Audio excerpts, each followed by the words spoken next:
Good evening. This is Eswatini TV News Bulletin 8, read to you by myself, Notile Sitole, alongside Nomakabiso Nkambule. First up, here's a look at our headlines. The acting Prime Minister has announced a cautious relaxation of COVID-19 measures in various sectors. The Ministry of Agriculture has launched a fruit tree tunnels and laboratory expansion project at Malkan's Research Center. The Auditor General's report has uncovered 8 schools that have had an unauthorized expenditure amounting to over 5.8 million emalangeni. And now the news in detail. Memorial services and midweek church services are now allowed in the country with strict adherence to the COVID-19 health protocols for a period not exceeding 2.5 hours. This was announced by the acting Prime Minister Themba Masuku during a media briefing at the Cabinet offices, where he announced a cautious relaxation of COVID-19 measures in several sectors effective midnight today. Government has further reviewed the COVID-19 restrictions for religious and memorial services. Memorial services are now allowed with strict adherence to all COVID-19 health protocols for a period not exceeding 2.5 hours. Religious organizations will now be allowed one midweek service with strict adherence to laid down protocols.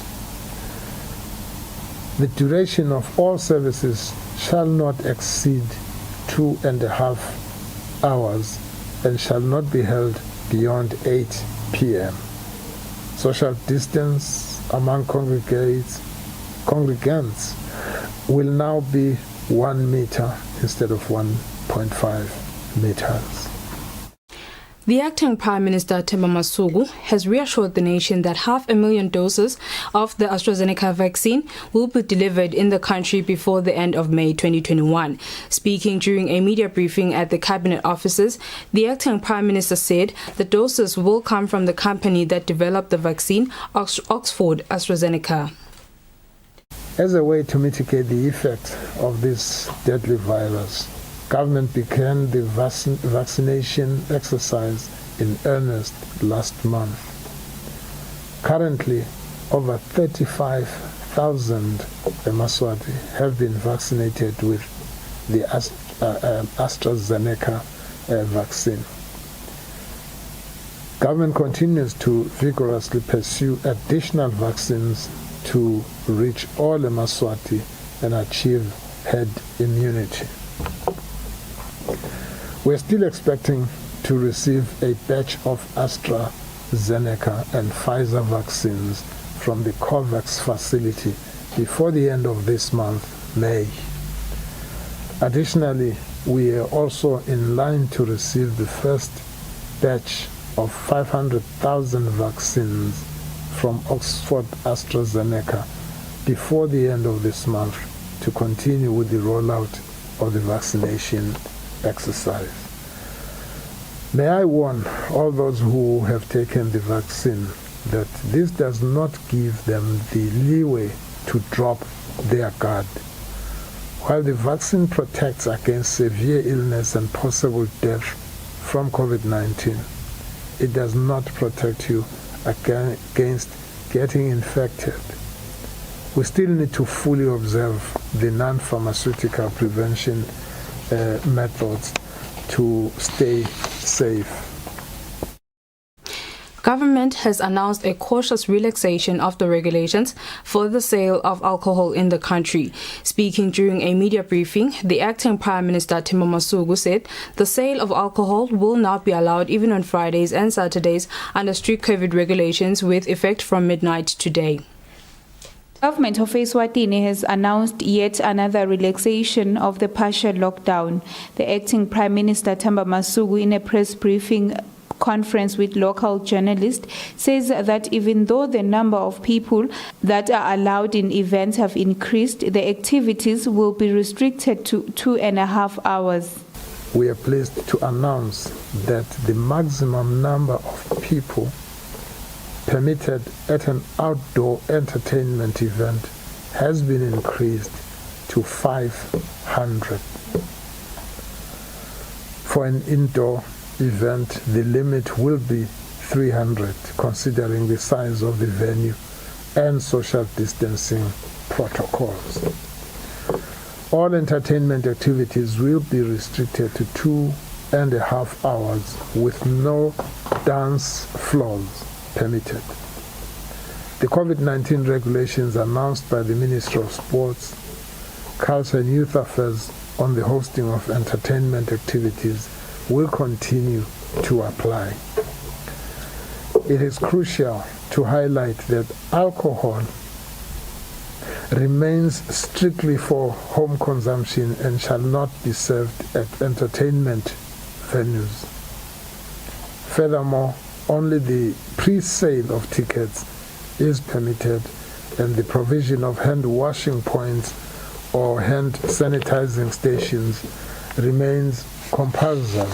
Masuku also stated that government extended the sale of liquor to Saturday. Government has also extended the sale of liquor to Saturday. The operating hours for liquor outlets from Monday to Friday will remain 11 a.m. to 7 p.m. On Saturdays, operating hours are strictly from 9 a.m. to 2 p.m. You will be pleased. All alcohol, once again, is still strictly for home consumption only. Masuku further emphasized that the adherence to the COVID-19 regulations is still crucial. Masuku appeals to Eswatini not to let their guard down. For Eswatini TV News, Sondomlangeni in Mbabane. The Deputy Prime Minister Themba Masuku has appointed a new board of directors for the National Disaster Management Agency that will provide governance leadership in implementing a sustainable, well-coordinated system of disaster management in the country and increasing response capacity. The board is led by Chairperson Nomathemba Hlophe. The Deputy Prime Minister Themba Masuku has appointed a new board of directors for the National Disaster Management Agency NDMA, which is a parastatal which falls under the Deputy Prime Minister's office. The board consists of the members, which is chaired by Nomathemba Hlophe, and the members include Makhosini Mdawe, Lolo Mkhabela, Zonke Makakula, Khanyisile Dlamini Dube, Chief Prince Mlotshwa, Sibongile Bonge Kunene, Mandla Nkambule, and the NDMA CEO, Russell Dlamini. The Deputy Prime Minister Themba Masuku explained that the purpose of the board is to provide governance leadership in implementing a sustainable, integrated and well-coordinated system of disaster risk management in the country aimed at decreasing vulnerability and increasing mitigation and response capacity based on a consultative approach and partnerships among many moral players. The Deputy Prime Minister further urged the board to serve His Majesty and the nation with honesty, diligence and dedication at all times. The new board will serve for a period of 3 years, ending on the 30th of April 2024. This report comes from the Deputy Prime Minister's office. Reporting, I'm Kian Msibi, Mbabane.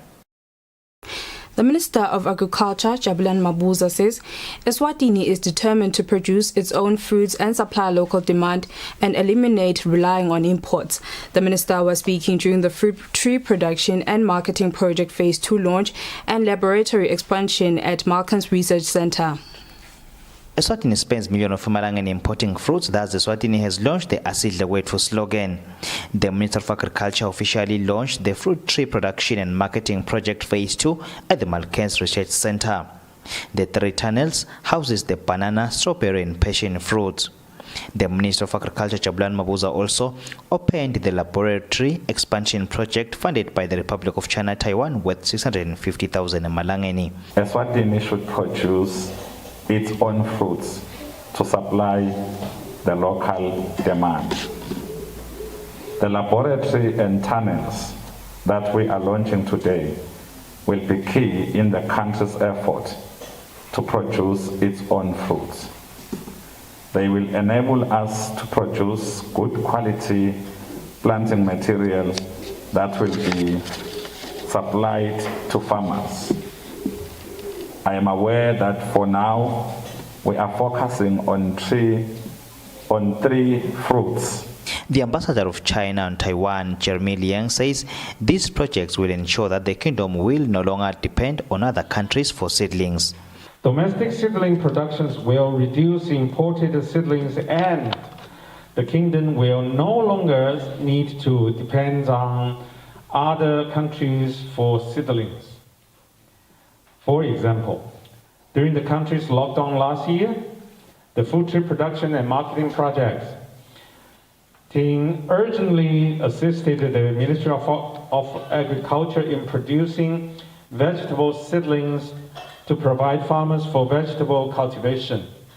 He says the project team will now start to propagate 112,200 seedlings per year, which includes banana, guava, dragon fruit, strawberry and passion fruit. For Eswatini TV News, I'm Kian MCB, Malkens.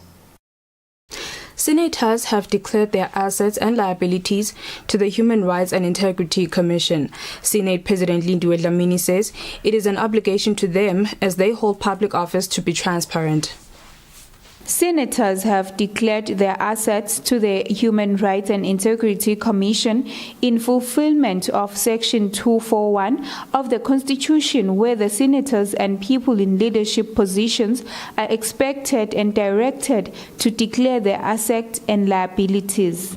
Kumcoka kakhulu lokho ngoba ngilokhu kushicilelwe kumthetho sisekelo kuthi wonke lo sehofisini leli njengaleli sikuwo ukuthi kufuneka njalo emva kweminyaka lemibili akhona ukuchaza ukuthi yini lanako yini dikwelede lanato kuze kutokhona phela kugcineka bucotho walawo mahofisi.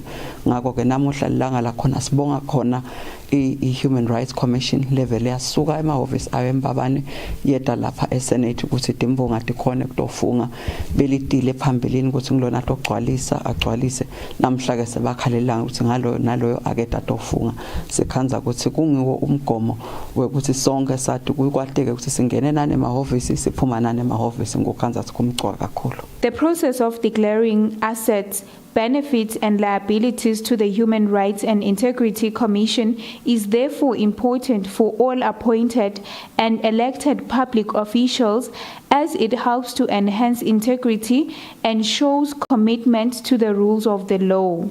Having the senators declare their assets and liabilities is a sign of good governance and calls upon leaders to be accountable to the people they represent and serve. For Eswatini TV News, Ndomlangeni in Lobamba. At least 8 public schools have been found to have had an unauthorized expenditure amounting to over 5.8 million emalangeni, which means they were not authorized or approved by the school committee. This is contained in the Auditor General's report for public schools for the financial year that ended on the 31st of December 2018. The report was tabled by the Minister of Finance, Neil Werkenberg, in the House of Assembly. The Auditor General has released an audit report for public schools for the financial year ended 31st December 2018. The report, which was tabled by the Minister of Finance, Neil Werkenberg, in Parliament, states that 8 schools were found to have unauthorized expenditure amounting to over 5 million emalangeni, meaning this money was not even approved by the school committee. The Auditor General discourages this, citing that it promotes fruitless and wasteful expenditure.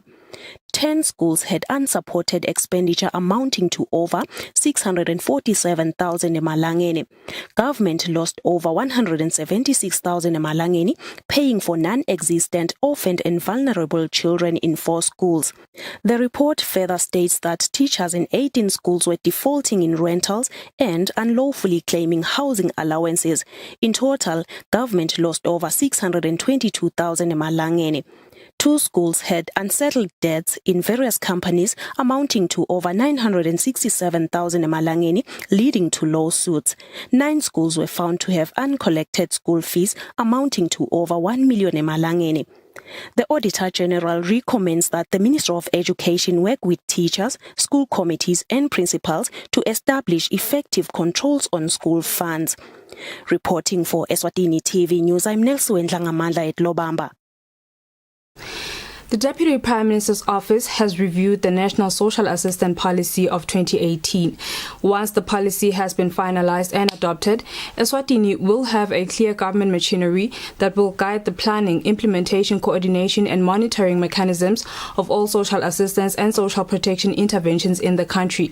This was said by the office's Principal Secretary, Auditor, during a workshop which was held in Pigs Peak on Wednesday. On Wednesday, the Deputy Prime Minister's Office, UNDP and UNICEF had a workshop on the National Social Assistance Policy Review.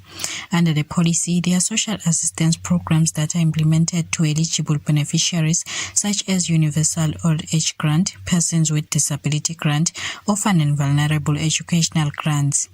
In his speech, the DPM's Office Principal Secretary Auditor says the new policy will ensure Eswatini has a clear government machinery that will guide the planning, implementation, coordination and monitoring mechanisms of all social assistance and social protection interventions. While explaining the significance of a review of the policy, UNDP Development Consultant Professor Stephen Deveroux says COVID-19 revealed the need for the policy to be reviewed in accordance to the present situation. And of course, with COVID-19, this created a big increase in the need for assistance and support because many people lost their jobs and were unable to access food and basic needs. So now we are having this workshop to review the social assistance policy and to see how it can be made stronger going forward. In other words, what are the needs that we now know have come from COVID, but also from drought and other shocks that happen, but also how can we improve the delivery of these programs. So for example, last year, thanks to the lockdown, people had to receive their cash payments electronically through mobile money instead of having to go and queue for it like they used to do. And electronic delivery is actually more effective and efficient than manual collection. In other words, people are getting the money on their phone or through the ATM. They get that money more efficiently, cheaper, at their convenience, rather than having to queue. So we're looking at issues like that. How can we improve the program? How can we strengthen the policy? And how can we learn from COVID-19 so that the government can deliver more effective services to the poor and vulnerable citizens? The Deputy Prime Minister's Office works in collaboration with government sector ministries such as the Ministry of Agriculture, the Ministry of Labour and Social Security, and the Ministry of Education and Training. Other development partners such as WFP, European Union, World Bank, and UNICEF. Reporting for Eswatini TV News is Pumapi Mswedi, Pigs Peak. Government, through the support of the World Bank, has bought 10 cars worth 6.6 million emalangeni for the epidemiology department. The Deputy Director of Health Services, Rejoice Ngambule, says the cars will be distributed to all the regions to ensure that they conduct their duties of disease surveillance and control easier. The cars were presented to officers from the different regions at Asibayani Lodge in Matapa. The Deputy Director of Health Services, Rejoice Nkambule, says the cars bought by government worth 6.6 million emalangeni with the support of the World Bank for the epidemiology department will make it easier for the officers to conduct their duties. She says each region will receive 2 cars. The things that we have appreciated from the response and people seeing our commitment, that today at the conclusion of this meeting, I will be handing over vehicles to the regions.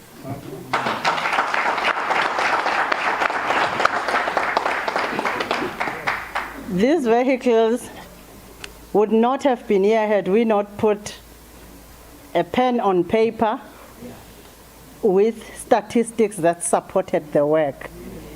The statistics may have been limiting at that time, but they showed a story. And from that story, there was commitment to say, let us empower the regions to be able to do surveillance activities there. They should be able to detect where the cases are. They should be able to investigate them. They should be able to report and do contact tracing. Once we have that, we then know how to respond. The epidemiology department is also responsible for surveillance of COVID-19. Reporting for Eswatini TV News, Nelson Langamandla in Matapa. The United Kingdom, through the Foreign Commonwealth and Development Office, has donated $1.5 million to government for supporting life-saving multi-sectoral interventions responding to the impact of climate shocks on children in the country. The donation was made by Acting British High Commissioner Samantha Smith to different government ministries at the Happy Valley Hotel in Eswatini. Acting British High Commissioner Samantha Smith says the $1.5 million donated by the United Kingdom for supporting life-saving multi-sectoral interventions responding to the impact of climate shocks on children in the country will help in securing children's welfare. The project will be implemented by UNICEF. The UK government have prioritised our aid to be more strategic and remain a force for good across the world. Our focus is on the core priorities for poverty reduction, including getting more girls into school, providing urgent humanitarian support to those who need it most, and tackling global threats like climate change, COVID recovery, and international health priorities. In 2021, the UK will spend more than £10 billion on aid. This includes more than £1 billion fighting the international causes and consequences of climate change.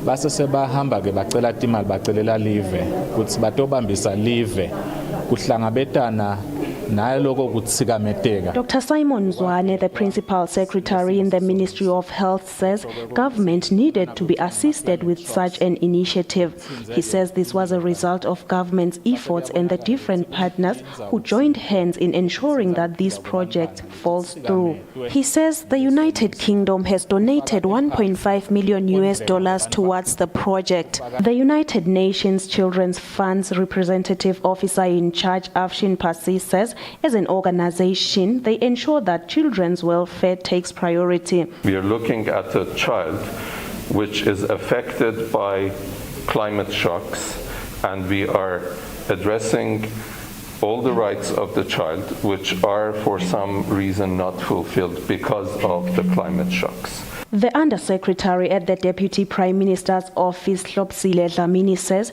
this project will help them strengthen their programs on helping children. The project will last for 9 months, having started in February this year. Reporting for Eswatini TV News, Nelson Langamandla with Musim Konda in Babane.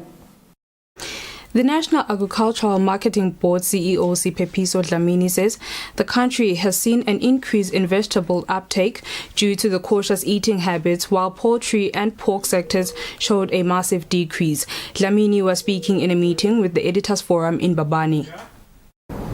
Poultry, it slowed down because the hospitality industry was not so active.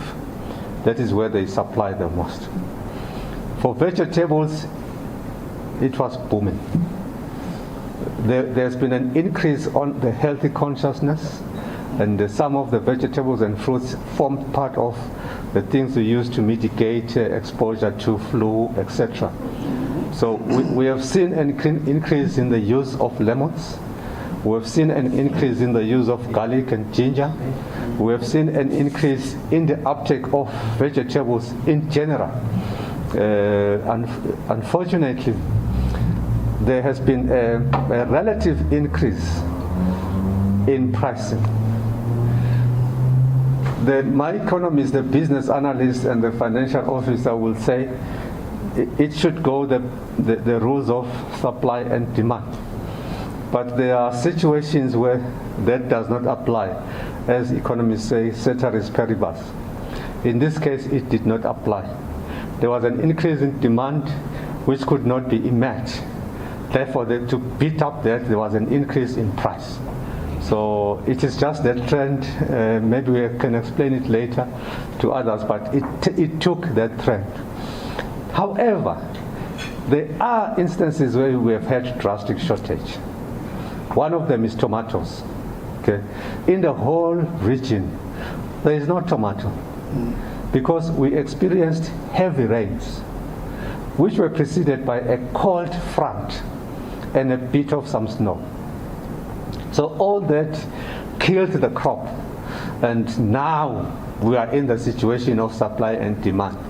Demand has remained, has relatively increased, but supply has fallen down. Hence, we have a hike in tomatoes. We hope it will come right. Even South Africa is battling with tomatoes.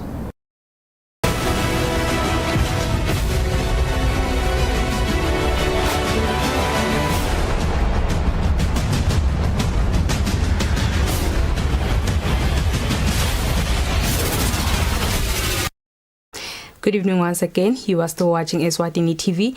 Here's a look at our sports news. The acting Prime Minister Themba Masuku has announced that more sporting codes, such as basketball and netball, amongst others, will be allowed to resume with their activities. Masuku says all the sporting codes will have to follow the strict COVID-19 regulations put in place by the government. The decrease in COVID-19 positive cases has seen the government easing some COVID regulations, including that of allowing more sporting courts to resume with their activities. The acting Prime Minister Themba Masuku, announcing those sporting courts that are allowed to resume, says there are strong regulations that will still need to be followed.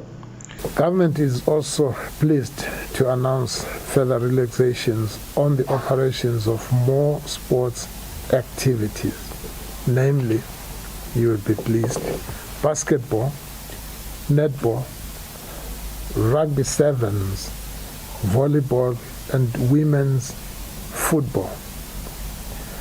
These activities are now permitted to resume full operations, and as such, clubs and associations can begin to host training sessions, practice matches, and official competitions. It is important to highlight that all these sporting activities will operate under strict COVID-19 regulation and protocols as previously outlined by the Minister of Sports, Culture and Youth Affairs. Masuku says this is only open to professional athletes and that no spectators are allowed to watch any of the games. Masuku concluded by saying all those who fail to follow those regulations will be shut down immediately. Reporting for Eswatini TV Sports News, I am Patizwe Msevi with Sondom Langeni, Mbabane. Well, Eswatini, that's all for now. Before we conclude, let's have a look at our top stories. The acting Prime Minister has announced a cautious relaxation of COVID-19 measures in various sectors. The Ministry of Agriculture has launched a fruit tree tunnels and laboratory expansion project at Malkan's Research Center. The Auditor General's report has uncovered 8 schools that have had an unauthorized expenditure amounting to over 5.8 million emalangeni. And with that, we sum up the end of our bulletin for the evening. Up next is the weather update from myself and the team here at Eswatini TV. Thank you for watching. Good night. At Spar, we've checked every price, counted every coin, and cut every cost to bring you Spar Super Saver Week. Get even more for your money, like Spar IQF mixed chicken portions for just $59.99 and Spar 1 ply mini toilet rolls, 9s, buy 2 for only 38 emalangeni. It's Super Saver Week at Spar, 3 to 9 May only. Don't miss out.